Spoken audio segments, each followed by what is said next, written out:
Hello, Maple 3rd and 4th graders. I'm talking to you because today we're talking about personal power. And next year, 3rd graders, you are going to be 4th graders. You're going to be the top grade in the school. You're going to be the cool kids, the big kids, the role models, and we're counting on you. And I know you're ready for it. And 4th grade, next year, you're going to be the new 5th graders over at Whitebrook. And this is a really exciting opportunity for you, a new journey in your life, and I want you to get the most out of it. Okay, so today we're going to start talking about personal power and what that means. All right, and we're going to use this book, Sticking Up for Yourself. Okay, it's a kid's guide to finding your own personal power and building your self-esteem. It's brought to us by Free Spirit Publishing, and it was written by Gershon Kaufman, Level Raphael, and Pamela Espeland. All right, so let's get started. Okay, when you hear the word personal power, right, does it make you giggle? The word personal means it's yours, okay? It's personal. Your toothbrush is personal. Your bed is personal. Your shoes are personal, all right? It belongs to you. Okay, so personal power belongs to you, so let's make it personal. Okay, when you hear the words personal power, do you think that that means being stronger than other people, being smarter than other people, being better than other people, being able to make other people do what you want, or having more money, or being famous like a rock star, or a movie star, or an athlete, or all of those things? Well, really, that's not what personal power means.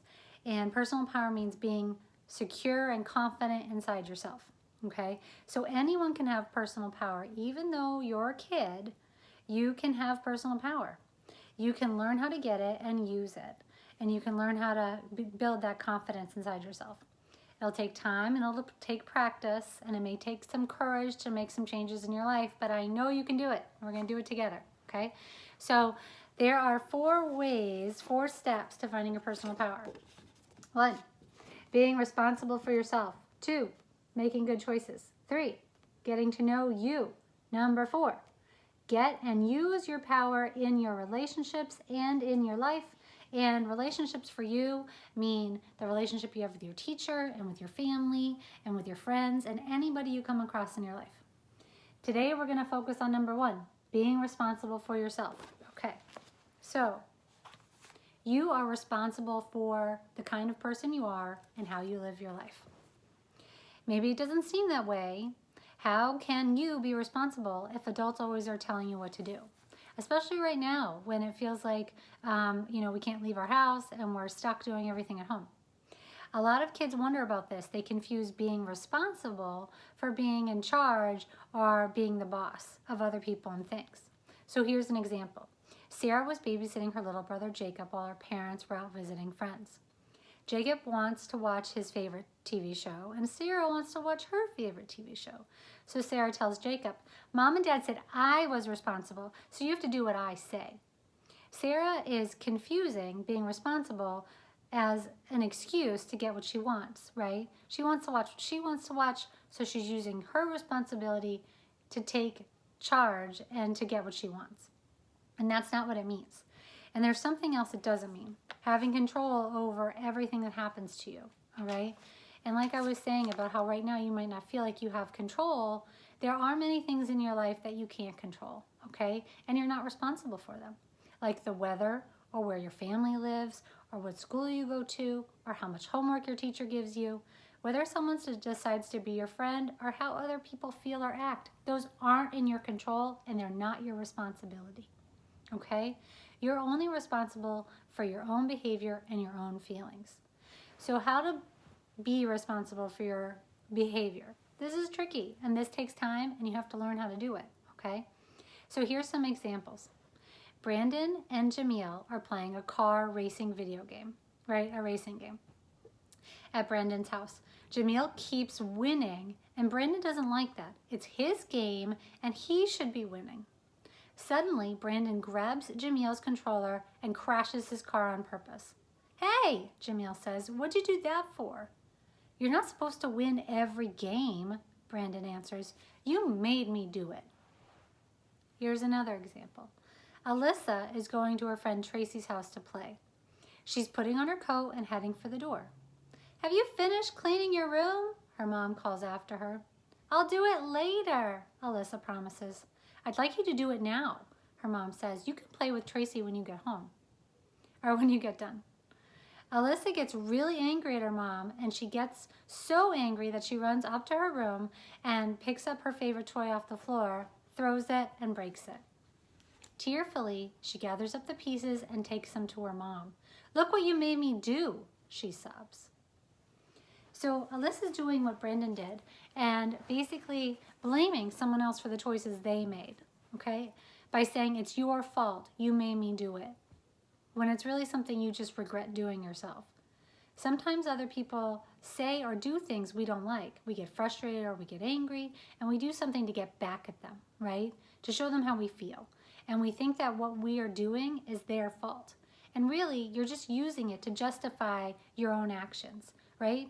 Maybe you weren't thinking and you just threw the toy, and now you don't want to be responsible for it because you're upset you did it. So it's easier to just yell at your mom and say it's your fault.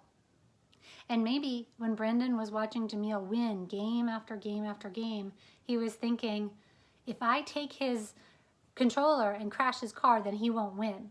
And then when he really did it, he felt bad about it and realized how he could have handled it differently. It's easier to not take responsibility and say it's your fault for winning. Okay, here is another example. Max and Zachary aren't allowed to go to the store by themselves. It's 3 blocks away, across 2 busy streets, and their father thinks they're too young and has told them not to go. Already, are you thinking about what's going to happen? One day, Zachary talks Max into going to the store with him to buy some candy. When Max hesitates, Zachary says, "Don't be a baby. Dad will never find out." Later, their father finds the candy wrappers in the trash. "I've made it clear that you're not supposed to go to the store on your own," he says. "Why did you disobey me?" "It was Zach's idea," Max says. "He made me do it." How many times have you said something like that or had someone say that about you? "He made me do it. It's his fault. It was his idea. I was listening to him," right? Sometimes we let other people talk us into things we know we shouldn't do. We think this makes us not responsible or less responsible for our actions, but Zachary didn't make Max disobey their father and go to the store. Max is responsible for his own behavior. And here's another example. "Mom," Tiffany shouts, "Megan ate the last taco." "That was supposed to be Tiffany's," their mom scolds Megan. "I bought 3 tacos for each of you, like I always do." "But I didn't mean to eat it," Megan answers. I don't think you would ever accidentally eat a taco, right? I mean, it's not like the 4th taco was stuck to the 3rd taco and you didn't notice it and you accidentally put it in your mouth. But sometimes we do things just because we feel like it, right? She just wanted to eat that taco and not worry about what Tiffany was gonna say or do, or the fact that Tiffany didn't get the same amount of tacos and maybe not enough food. It's kind of one of those things where you just do what you want to do and then worry about it later. And that's not always the right attitude. But saying we didn't mean to doesn't undo what we did. Megan is responsible for her behavior. And kids aren't the only ones who get confused about this. Plenty of adults who don't take responsibility for their behavior use phrases like this too. Maybe you've heard adults say, "I'm sorry I yelled at you, but you made me so angry I couldn't help myself." Or, "I'm in a bad mood and it's your fault arguing with me." Or, "I didn't mean to miss your softball game. I had to go to a meeting after work." Adults may use different words than kids do, but what they're saying is the same. I'm not responsible for my own behavior, and you know that isn't true. So the next time an adult says something like that, "You made me do it," you can think to yourself, "I didn't make you do anything. I'm responsible only for my own behavior." This is the way to stick up for yourself, okay? But it's important to know you don't say it out loud. You keep it inside to yourself, because if you say you're responsible for your behavior, it's rude to say that to an adult. It might get you into trouble, which will be a whole nother problem. So the best thing to do is wait till everybody's calm and say, "Can we talk about what happened? I didn't like this," or "This made me feel this way, and what can we do differently next time?" Right? And there's this cute cartoon to help us understand this. You can see these 2 kids are ready to go to school, And this dad is running up and down the stairs. He doesn't have pants on. He's still carrying his coffee. He's got a toothbrush. And he says, "You kids make it impossible to get anywhere on time." And the kids are saying, "We need to talk to Dad," right? So sometimes you're blamed for something you're not responsible for, okay? And that's how you handle it. You find a better time to fix it and talk about it. When we really know what we're responsible for, our own behavior, we can start making some important choices for ourselves. We can choose to tell the truth and to not lie, to not exaggerate or make things up or make excuses, okay? Excuses happen a lot when we're just trying to justify what we did. And get out of trouble, right? We can choose to be trustworthy and reliable. We can choose to keep our hands to ourselves even when we get mad and feel like hitting someone or something. We can choose to do our schoolwork and our chores without being reminded or nagged. Okay, so being responsible usually makes good things happen at home or in school. Okay, so the more responsible you are, the more people trust you and the more freedom and privileges you get, right? And so that normally means you get more options, you get more choices, like staying up a little later, or you ate all the healthy foods so you get an extra treat, or you did your homework so now you get to watch a movie, or you get to go play with your friends, right? Or maybe you did all your chores so someone's gonna buy you a video game, right? These are all benefits of being responsible for yourself, okay? So being responsible for yourself also means being responsible for your feelings. Someone else can't make you grab another person's video controller or break a toy. Just in the same way, no one can make you feel happy or unhappy, excited, angry, bored, curious, or any other way.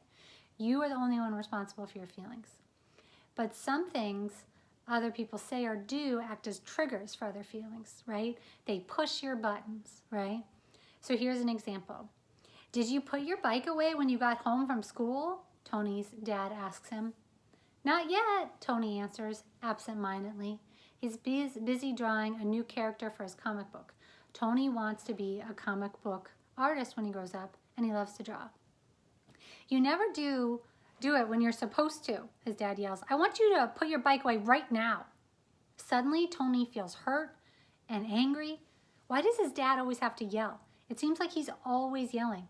He always accuses Tony of not doing his chores on time.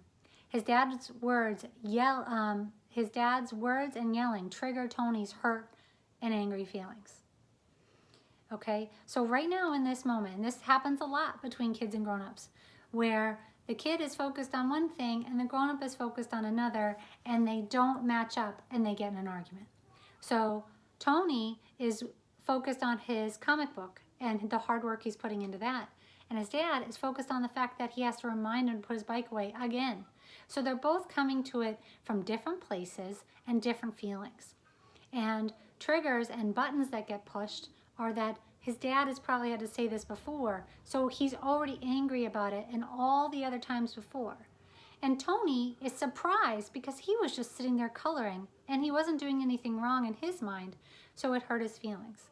So the best thing to do is to learn to ignore those triggers and those button pushing and be in control of our feelings. Because instead of making excuses like I'll do it later, or I meant to do it, or I forgot, it's better to say I'm sorry and I'll do it right now, okay? And then the next time, take responsibility for putting your bike away, right? That's how we learn from that. Okay, so next week, I'll make a video about making choices. That's number 2 on how to find your personal power. So this week, while you're waiting for that, I want you to look for the times you can be responsible for yourself, okay? Right now, families are all together and they are very busy doing a lot of things, and there might be more stress in your house. So how can you be responsible for yourself? And whether that means logging into your Zoom meetings on time, or making yourself your lunch, or cleaning up your socks or shoes, go out there this week and try to do something that takes responsibility for yourself, and you're one step closer to finding your personal power. Okay, see you guys next week.